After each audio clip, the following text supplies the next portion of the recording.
가나안 복음방송을 시청하시는 시청자 여러분들 만나면서 반갑습니다.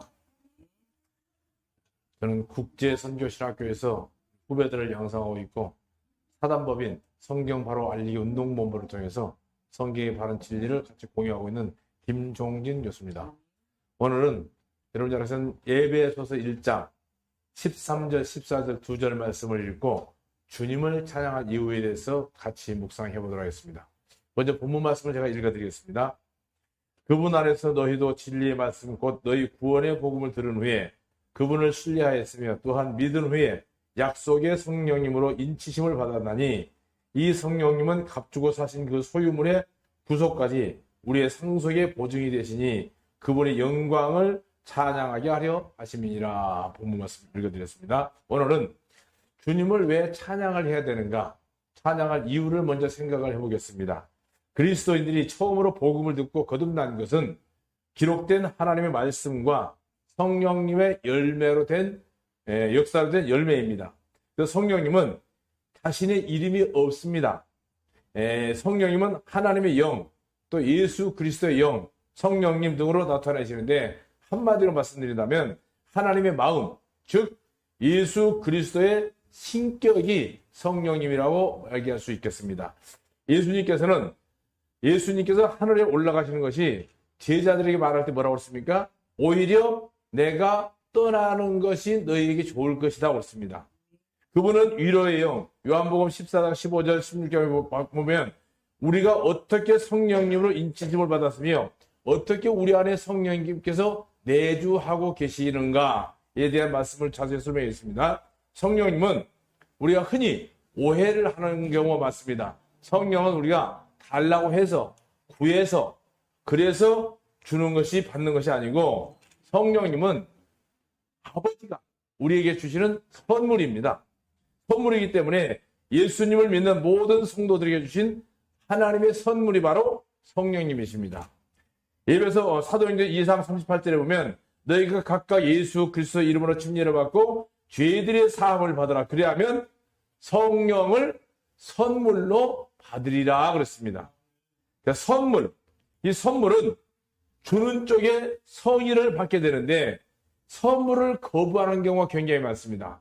오늘 잘못된 일부 종교인들은 선물을 거부를 하고 내가 달라고 해서 억지로 달라고 해서 그래서 마지못해서 주는 것처럼 오해하고 있는데 성령은 선물입니다. 선물로 받으면, 선물로 주시면 선물 주시는 분에 대한 예의로 받아야지 그 선물을 거부한다고 하면 굉장한 상대에 대한 신뢰입니다. 무시하는 것이고 또 대가를 치르려고 하면 내가 성령을 받았으니까 내가 그 주신 분에게 대가를 치르려고 하면 그건 선물이 아니고 뇌물이 됩니다. 구원은 선물입니다. 성령님도 선물입니다. 선물로 주시는 거니까 그냥 받으면 됩니다. 근데 받으면 되는 그걸 내가 받았으니까 뭔가 대가를 치려고 그거는 뇌물입니다. 우리가 생일 선물도 받았으면 받는 것으로 끝내야지 내가 너에게 선물을 줬는데 너는 또 나에게 다음에 생일 때 선물을 안 해주냐? 그건 선물이 아니잖아요. 뇌물이죠. 선물은 주는 날로 끝난 겁니다. 선물 주는 사람 입장에서는 주는 걸로 끝나지 줬다가 다시 뺏어가는 경우는 없습니다. 베드로가 로마 백부장의 고넬료 집에서 가족들과 친척들을 모아서 복음을 전할 때에 누구든지 예수님을 믿는 자는 예수님 입으로 죄사함을 받는다고 베드로가 입에서 전할 때 그 말씀을 듣는 모든 사람들에게 성령님께서 임하셨고 그 증거로 히브리어나 다른 방언으로 하나님을 높이 간증을 하기 시작했습니다. 그때 베드로는 성령님을 선물로 부어주신 것에 대해서 굉장히 놀랐습니다. 사도행전 10장 45절 말씀에 이런 말씀이 있습니다. 베드로와 함께 할례받은 자들이 이방인들에게도 성령님을 선물로 부어주심을 인하여 크게 놀랐다고 그랬습니다. 성령은 아버지가 자식에게 주는 선물입니다. 아버지가 자식에게 선물을 주면서 조건이 있습니까? 근데 요즘에는 꼭 조건을 답니다. 그건 잘못된 겁니다. 성령님께서 오신 목적은 뭡니까? 예수님을 증언하러 오셨습니다. 성령님의 감동으로 복음서, 신약성경이 기록되어 있습니다. 뿐만 아니라 그 결과 성경을 읽을 때 예수님을 알게 하고 믿음으로 구원을 받는 역사가 오늘 계속해서 일어나고 있는 것입니다. 한 전도자가 구도자에게 복음을 전하려고 할 때 반드시 성경을 펴서 성경을 전하고, 그때에 그 성경을 기록하신 성령님께서 성경을 전하는 전도자들과 듣는 사람 구도자들의 마음을 열었어. 예수님을 믿게 되게 하는 게 오늘 전도고 교회의 목적입니다. 자, 성령님께서 그 말씀을 구도자의 마음을 열어주시고 예수님께서 죄를 담당하려고 모든 죄들을 완전하게 다 사해졌다는 말씀이 믿어질 때 드디어 구원의 역사가 일어나고 그 사람 마음속에 하나님의 영인 성령을 선물로 받게 되는 겁니다. 자, 그렇기 때문에 주님은 성령님으로 거듭나야 된다고 니고데모에게 요한복음 3장에서 강조하고 있습니다. 그 니고데모는 오늘날 훌륭한 종교 지도자지만 구원받지 못한 훌륭한 종교 지도자였습니다. 그러므로 모든 그리스도인들은 말씀으로 거듭났지만 사실 성령님께서 믿게 해주신 겁니다. 왜? 말씀은 성령이 기록하셨기 때문에. 사실 성령님께서 믿게 해주실 때 그러면 어떻게 해서 성도들에게 성령님이 내주하시는가? 사도 바울은 성령님의 임재를 표현할 때 고린도서 1장 22절 말씀은 인쳤다는 표현을 합니다. 인을 쳤다. 자, 인이 뭡니까? 여러분 제 손가락을 보십시오. 손가락 5개입니다. 이거를 쇠라고 생각했을 때 쇠를 빨갛게 달궈가지고 나무에다 탁 치면 여기에 나무에 도장이 박힙니다. 이걸 인이라고 얘기합니다. 성령님께서 복음만 전하고 그냥 버려두신 것이 아니고 아예 성도들 안에서 임재하셔서 영원한 보증이 되셨다고 했습니다. 예수님을 보증하고 성도들을 보증하는 분입니다. 보증하면 위로하고 예수님의 인격으로 계속해서 삶 속에서 교회를 통해서 말씀을 듣고 성장해 나가는 것입니다. 그래서 예수 그리스도를 따라 사는 성도들을 뭐라고 합니까? 그리스도인이라고 합니다. 자, 그리스도인, 쉽게 말하자면 보석을 샀을 때 믿을 수 있는 가치가 높은 보석일수록 확실하게 받는 게 뭡니까? 보증서입니다. 이 보증서입니다. 이 보증서가 바로 성령님입니다. 우리가 예수 믿는 보증으로 죄사함을 받는 그리스도인이라고 하면 하나님 앞에 모든 사람들 앞에 내가 보증으로 받는 것이 성령입니다. 그럼 성령으로 거듭난 그리스도인의 표현은 어떤 겁니까? 교회를 통해서 삶을 통해서 예수님의 모습을 드러내는 겁니다. 고린도서 2장 21절 말씀이 이렇게 되어 있습니다. 이제 우리를 너희와 함께 그리스도 안에서 확정하시고 우리에게 기름을 부어주신 그분은 하나님이시니 그분께서 또한 우리를 인치시고 우리 마음에 성령님을 보증으로 주셨다 그랬습니다. 그러나 내 안에 계신 성령님, 여러분들 구약 성경에 보면 아담이 범죄했을 때 하나님이 아담을 찾아갔습니다. 또 하나님이 아브라함을 찾아갔습니다. 출애굽 이후에 하나님이 이스라엘 민족들과 함께 하시기 위해서 모세를 통해서 성막을 짓게 하셨습니다. 왜? 성막 안에서 백성들과 함께 거주하시고 계신 분이 바로 하나님입니다.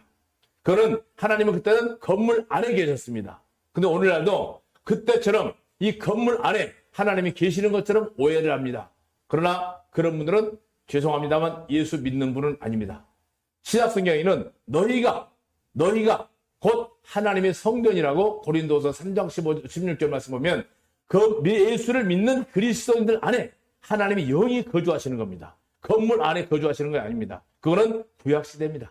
건물 안에 성령이 거주한다는 것은 로마교에서 잘못 가르치고 있는 건물 성전 시대가 있었습니다. 그러나 지금은 건물이 성전이 아니고 움직이는 그리스도인들이 성전입니다. 왜? 하나님은 그리스도인들 안에 사람의 손으로 지은 전에 계신 게 아니고 하나님이 손수 지으신 하나님의 형상대로 지음받은 사람들 속에 하나님의 영은 거하시는 겁니다. 그래서 성령님께서 항상 충만하시기를 원하시는데 육신의 본성이 성령님과 충돌하여서 성령님은 항상 충만한 마음으로 우리 마음에 복음을 듣고 말씀을 듣고 계속해서 그리스도인들과 대화하고 교제할 때 성령의 충만함을 우리는 느낄 수가 있습니다. 그래서 사도 바울은 성령을 억제하거나 슬프게 하지 말라고 권고하고 있습니다.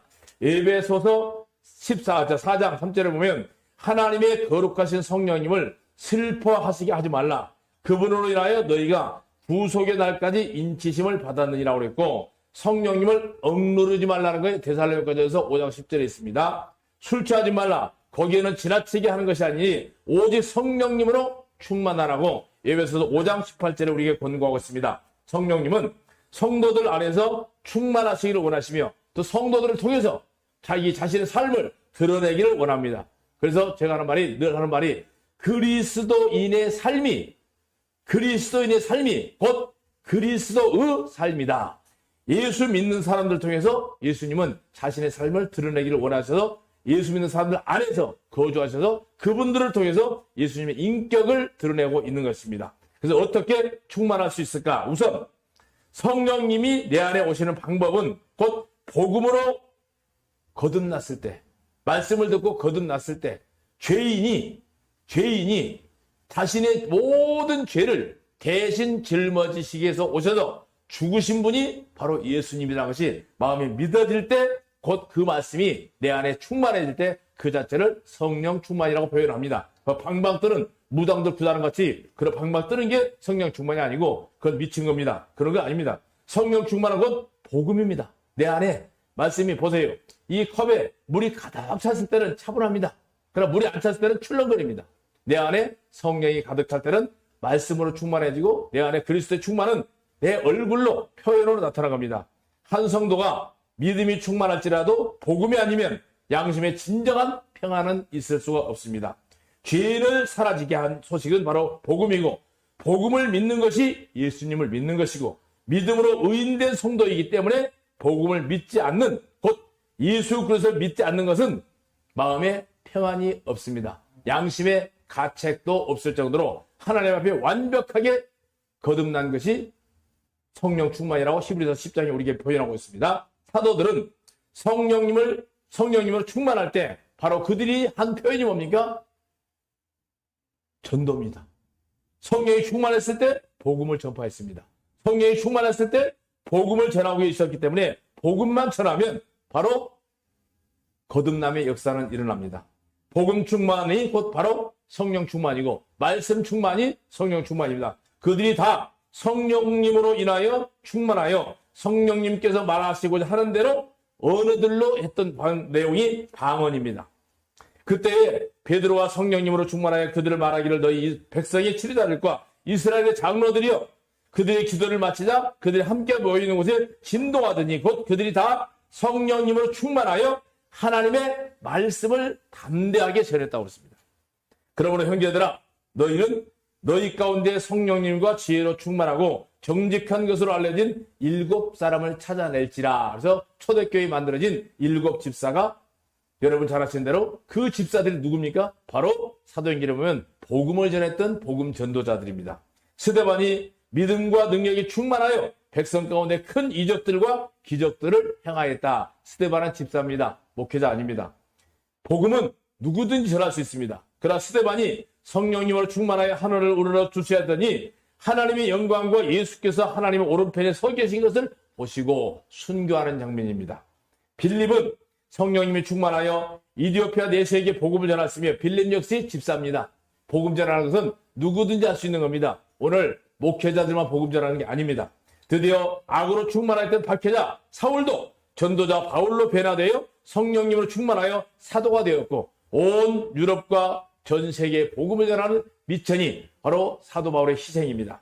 그때의 바울이라고도 불리는 사울이 성령님으로 충만하여 그를 주목하고 사도행전 13장 9절 말씀입니다. 여기서 초대교회는 복음을 선포하면서 성경이 기록되는 시기였기 때문에 항상 성령님으로 충만할 때에 복음이 전파되어 있고 또 교회가 세워졌습니다. 그렇다면 오늘은 어떻게 성령님이 변했는가? 아닙니다. 초대교회의 사도행전에서 역사하시던 그 성령님은 전혀 변함이 없습니다. 동일한 성령님이 오늘도 거듭난 그리스도인들을 통해서 다양한 방법으로 복음을 전하고 있습니다. 여전히 같은 성령님이고 여전히 같은 복음을 전해야 됩니다. 그러나 변질된 복음도 다른 복음도 많이 있습니다. 그분께서 자신의 영광의 풍요하심을 따라 그분의 성령님으로 너희 속사람을 능력으로 강건하게 하시며 그리스도께서 믿음으로 너희 마음속에 거하시고 계시며 너희가 사랑 안에서 뿌리가 내려지고 털을 닦아서 모든 성도들과 함께 그 넓이와 길이와 깊이와 높이가 어떠함을 능히 이해하게 하시며 지식을 초월하시는 그리스도의 사랑을 능히 알게 하셔서 너희에게 하나님의 모든 충만하심으로 충만하게 하시기를 구하노라 라고 바울이 에베소 교회를 향한 기도 내용입니다. 모든 기도 내용은 성경 속에 다 들어있습니다. 항상 원상 회복으로 충만케 하신 분이 성령님 역사인데, 자, 에베소 5장 19절 21절 말씀 보면 그리스도인이 성령님으로 충만하려면 복음을 듣고 복음을 믿고 복음을 전하는 겁니다. 성령님께서 너무 즐거워하시며 충만해 줍니다. 성시와 찬양과 영적인 노래들로 서로 위로하고 화답하고 주님께 너희의 마음으로 곡절을 만들어 노래하며 모든 일에 우리 주님 예수 그리스도의 이름으로 아버지 하나님께 감사드리며 하나님을 두려워함으로 너희 자신을 낮추고 다른 이에게 복종하라 그랬습니다. 성령님을 근심하게 하지 말고 슬프게 하지 말고, 성령님이 슬퍼하는 이유는 뭡니까? 복음을 믿지 않고 내 나름대로 자기 자신의 종교를 만들어서 하나님을 섬겨보려고 할 때 성령님은 전혀 관심이 없고 관계가 없습니다. 이유는 복음을 믿지 않냐는, 또 복음을 방해하거나 복음을 전하는데 게으름을 피울 때 성령님의 근심입니다. 하나님의 사랑을 받고도 그 사랑을 전하지 않는다면 새 계명을 멸시할 때 하나님은 슬퍼하십니다. 예수님께서 무엇이 답답해서 창조주께서 사람의 모습으로 오셔서 내 죄 때문에 그 십자가의 고난을 당하시고 그 사실을 믿는다면서 죄를 떠나지 아니하거나 혹 돌이켜 구원의 간증을 망칠 때 내 자신의 삶을 통해서 우리 그리스도인의 삶을 잘못 살면 성령님을 근심하게 합니다. 왜? 구원의 간증이 안 됩니다. 그러나 그때마다 성령님께서 우리를 책망하시고 다양한 방법으로 돌이켜서 복음으로 회복시켜주고 다시 내 자신을 돌이켜서 주님을 향하여 바라본다고 하면 그분이 바로 말씀이 충만하기 때문에, 성령이 충만하기 때문에 그분은 자신의 사명입니다. 그 쓴맛을 자주 맛보다 보면 그 쓴맛이 싫어집니다. 그러지 않으려면 성령님은 그렇게 훈련을 시키시고 거룩하게 경건하게 하시고, 첫사랑, 바로 처음 우리가 복음을 접했을 때 영원한 지옥에 멸망해서 나를 천국으로 옮겨줬을 때, 사망에서 생명을 옮겨줬을 때, 그게 바로 기록된 말씀을 나에게 전해준 사람이 있었고, 이 말씀을 보고 듣고 믿어졌을 때 내 자신이 끔찍한 지옥에서 천국으로 옮겨지는 순식간입니다. 마귀의 자식에서 하나님의 자녀로 옮기심을 받았을 때 그 기쁨을 꾸준히 소유하려면 내가 받은 기쁨을 나누는 겁니다. 나누는 게 바로 간증이고 전도입니다. 그래서 우리가 마음껏 찬양을 드리는 것이고, 마음껏 우리 마음에 기도를 드린 것이고, 마음껏 전도하는 겁니다. 바로 성령님께서 그렇게 훈련을 시키시고 거룩하고 경건하게 하시고 첫사랑 복음으로 바로 세워지고 여전히 말씀 충만, 복음 충만, 성령 충만. 그 이유는 단 하나, 예수 그리스도의 피 때문입니다. 그분이 하나님의 피라고 씁니다. 사도행전 20장 28절 보면 하나님의 피로 세운 교회, 성령님은 그걸 보증으로 세워주시기 위해서 우리 마음속에 오셨습니다. 예수 그리스도의 보혈이 나를 찬양하게 하고 나를 기쁘게 하고, 왜? 성령님 안에서 모든 기도와 간구를 항상 기도하되 모든 성도들을 위하여 모든 인내와 간구로 깨어 있으라고 했습니다. 가나안 복음 방송을 시청하시는 시청자 여러분들, 이 말씀이 내 안에 거하시고 내게 들려진 복음이 내 안에 충만하신 그 전거가 바로 성령 충만입니다. 그걸로 나타내는 것이 바로 여러분이 기뻐서 드려지는 찬양입니다. 찬양은 곡조를 붙인 기도입니다. 모쪼록 여러분 삶이 찬양과 말씀이 충만한 삶을 살아서 악한 마귀 사탄에게 삼킬 자로 두루 차고 있는 마지막 시대에 강력하게 주의 복음으로 무장하여서 하루하루 승리해 나갈 수 있는 여러분 되시기를 주님의 이름으로 부탁을 드리겠습니다. 고맙습니다.